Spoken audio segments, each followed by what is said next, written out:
Quando falamos de operações de crédito, muitas vezes lembramos diretamente do FDIC.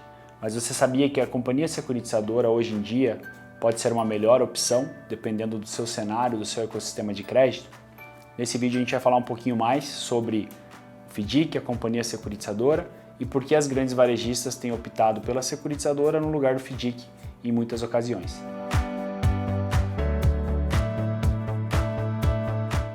Bom, vamos começar um pouquinho aqui com conceitos, né? Então, o FDIC ele está no mercado aí há bastante tempo, é um instrumento muito utilizado e eu gosto sempre de frisar, né? Não tem melhor ou pior, né? Existem operações diferentes, com necessidades diferentes, em que você pode escolher veículos diferentes.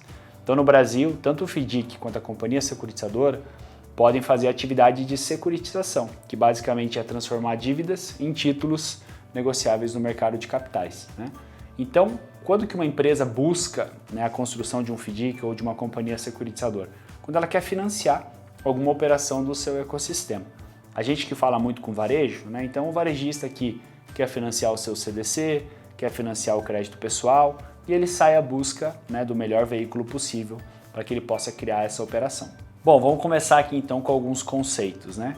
Vou falar primeiro aqui sobre o FDIC, né? Então o FDIC é uma estrutura de fundo, né, um fundo de investimento em direitos creditórios e como eu falei aqui na abertura, né, ele é um veículo de securitização.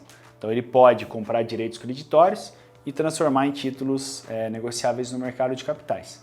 Então essa estrutura basicamente emite cotas, né, como um fundo, e quando a gente fala aqui de uma operação de um varejista que quer financiar alguma operação do seu ecossistema, tem dois caminhos, né? Então, tanto o FDIC pode ser um FDIC fechado, somente para o acionista do negócio ou para o próprio negócio, né? Financiar com capital próprio. Então, um cotista único, né? Então, todo o capital que está lá dentro é do próprio grupo aí do varejo, tá?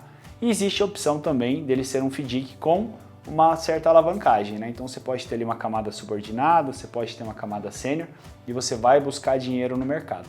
Então, falando da estrutura do FDIC, ela já nasce muito robusta, né? Então o FDIC obrigatoriamente ele tem um gestor, um administrador, um custodiante, tudo isso para trazer segurança para o investidor que aportou seu capital lá do outro lado.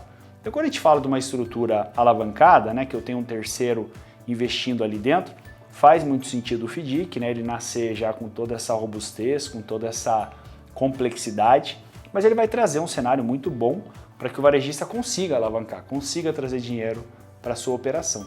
Mas quando a gente fala de um cotista único, que é o próprio grupo que está financiando, muitas vezes toda essa robustez ela acaba trazendo muita burocracia, muita complexidade para a operação e também um custo mais elevado. Então, nesses cenários, a gente enxerga que a companhia securitizadora pode ter benefícios sobre o FDIC. Bom, aproveitando aqui o gancho então, né, falar um pouquinho sobre a companhia securitizadora de créditos. Então, ela é uma estrutura também que está no mercado há bastante tempo, né? Ela é muito conhecida pelas emissões de CRA e CRI, né, que são certificados de recebíveis do agronegócio e imobiliários. E esses dois tipos de emissão, eles são muito conhecidos no mercado e eles estão muito bem resolvidos há muito tempo. Então a CVM tem uma regra muito clara com relação ao PIS e COFINS, que é uma dúvida que as pessoas têm, né, se a securitizadora paga ou não o PIS e COFINS. Então o CRI e o CRA, né, as companhias securitizadoras do agronegócio e imobiliárias, sempre estiveram muito bem resolvidos quanto a isso, não pagam PIS e COFINS igual o FDIC, então tinha uma operação muito bem clara.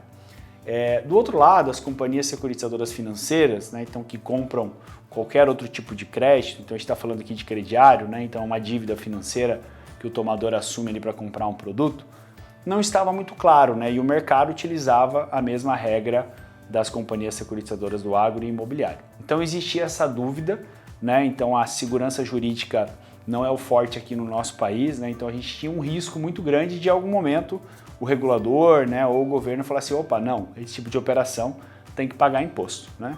Isso foi até 2022, né? Então com atualizações da CVM foi passado a limpo essas regras, né? E hoje qualquer companhia securitizadora, seja agroimobiliária ou qualquer outro tipo de crédito, tem as mesmas regras. Então hoje a gente tem segurança jurídica que equipara a companhia securitizadora com o FDIC. E o que a gente tem na companhia securitizadora é uma estrutura mais leve. Então você consegue criar uma companhia securitizadora e fazer uma emissão privada, que é uma emissão que a CVM coloca menos rigor, porque se é uma emissão privada, o investidor sabe no que ele está investindo, né? Ele está olhando para as regras daquela emissão.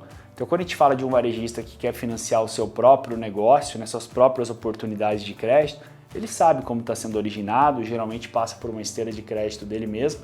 E do outro lado vão ter como investidores o seu próprio negócio, acionistas, né, pessoas do grupo, pessoas próximas a essa operação.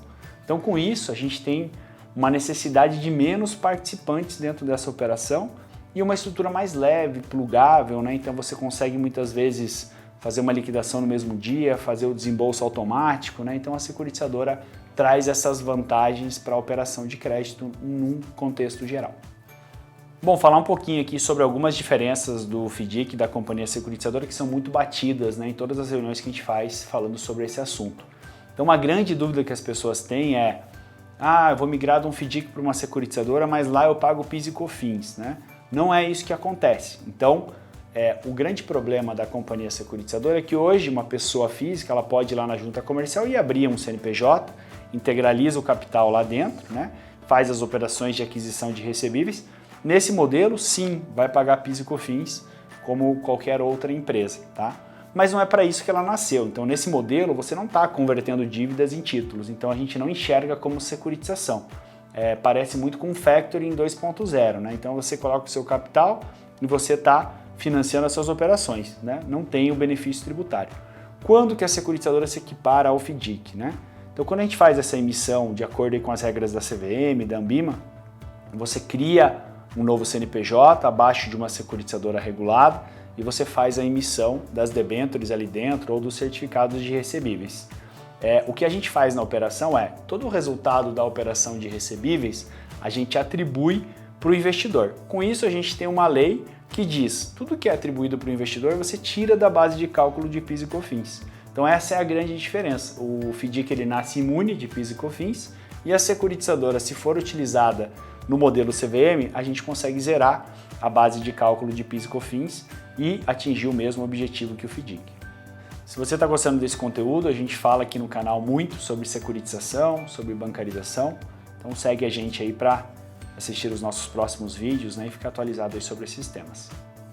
Bom, a gente falou um pouquinho sobre as diferenças, né, e eu acho que vale citar algumas coisas que eles são iguais, né. Então, em ambos os modelos, né, o investidor, quem está aportando capital, ele se torna um investidor daquela estrutura, né. Então, esse título renda fixa, para a pessoa que investiu ou para a empresa que investiu o capital, ele vai ser tratado da mesma forma, né? Em um caso de um FDIC, ele vai ter uma cota que vai se valorizar ao longo do tempo, e no caso da securitizadora ele vai ter uma debênture ou um certificado de recebíveis que vai se valorizar ao longo do tempo. Ambos, né, entram na regra do imposto de renda na fonte, somente no resgate, né? Então a gente consegue ter o mesmo cenário para ambas as estruturas aqui, né? Então vale analisar a operação e entender qual que é a melhor estrutura para cada caso específico. Bom, por fim, como a gente abriu esse vídeo, né, a gente falou que muitas grandes varejistas, grandes empresas têm optado pela companhia securitizadora no lugar do FDIC. Então qual que é o cenário que é mais adequado para a companhia securitizadora? Sempre que a empresa está pensando em montar uma operação somente com capital próprio, às vezes começando com um volume menor, mas mesmo que ele esteja projetando altos volumes, a companhia securitizadora pode ser a melhor opção, né? Então, quando você tem somente capital do próprio grupo no veículo, você tem mais liberdade. Então, você faz uma emissão já com todas as regras que você precisa, né? Então, você pode, muitas vezes, cobrar isso dentro da sua própria loja de varejo, repassar esses valores. Então, a gente consegue uma flexibilidade maior nesse tipo de fluxo, né?